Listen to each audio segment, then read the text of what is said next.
Hey, beautiful people, it is B, your holistic nutritionist. Some of you know me as B, the holistic disruptor, bringing holistic disruption within the healthcare industry. And welcome to Nutrition After Hours. That means we are off work, we have stripped off our work clothes, we have maybe even gotten something to eat, grabbing a little snack, and we're sitting down and having further discussion about all things nutrition and how it interacts with the body. Today's focus is going to be about our digestive tract, more specifically the stomach, because if I go through all of it at one time, this will be a long video and no one has the attention span for that. So we are having a conversation about the stomach. If you haven't gotten your food yet, go ahead, grab a snack, and let's get to it. Like I said before, today's after hours conversation focuses on the stomach. The stomach. And why is this so important? Because when we think about how our food is absorbed in the bloodstream, we think about it from a more general standpoint of just simply digestion. But there's different aspects of the stomach that performs different duties. And I want you to understand if you're having some sign, some symptom within a certain region, what is potentially impaired when it comes to the function of that specific organ. So today we're going to talk about the organ of the stomach within the GI tract.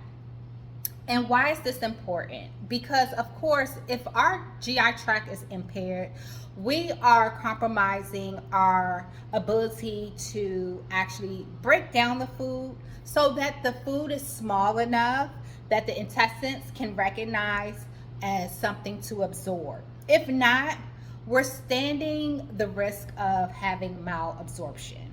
Not only that, that amount of time that it takes for our food to break down, if it's prolonged, that means that stuff is just sitting in our GI tract. And not only is it uncomfortable, it can be toxic.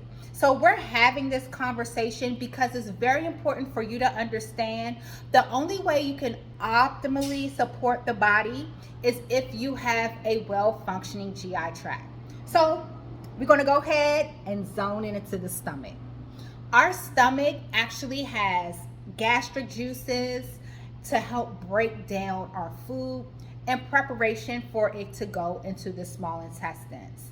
And not only is that gastric juice present, it also has the mechanical movement to help really breaking down into like a mush, what we call bolus or chyme.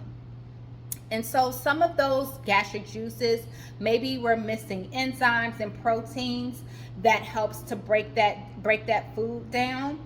Is essential when it comes to, again, preparation for not only digestion but absorption. Not only does the stomach prepare the food to go into the intestines, it also plays a key role in killing harmful bacteria that has somehow made its way within our internal ecosystem.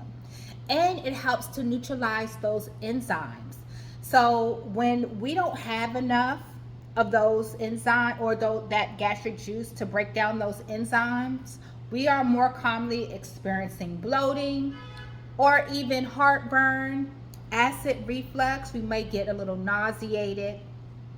And this will be the first step to increasing the risk of malabsorption. Having this issue can also have a domino effect with having skin reactions, those undesirable skin reactions. So making sure you take care of your stomach is so very important.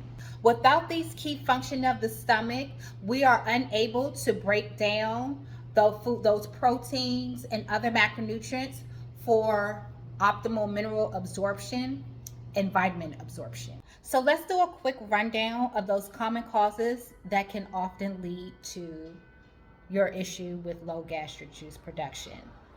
You can have a chronic illness. That means you have some underlying health issue that you've been dealing with for quite some time that is actually impacting the function of your gut. Or maybe it's an infection, an active infection. It can also be antacid medication like over-the-counter Tums or something prescribed from your physician because you're experiencing perhaps heartburn or acid reflux. Also, a high sugary diet can also lead to the low production of gastric juices, maybe even a zinc deficiency. And lastly, food sensitivities or and allergies to foods are more common when it comes to impeding with the production of gastric juices.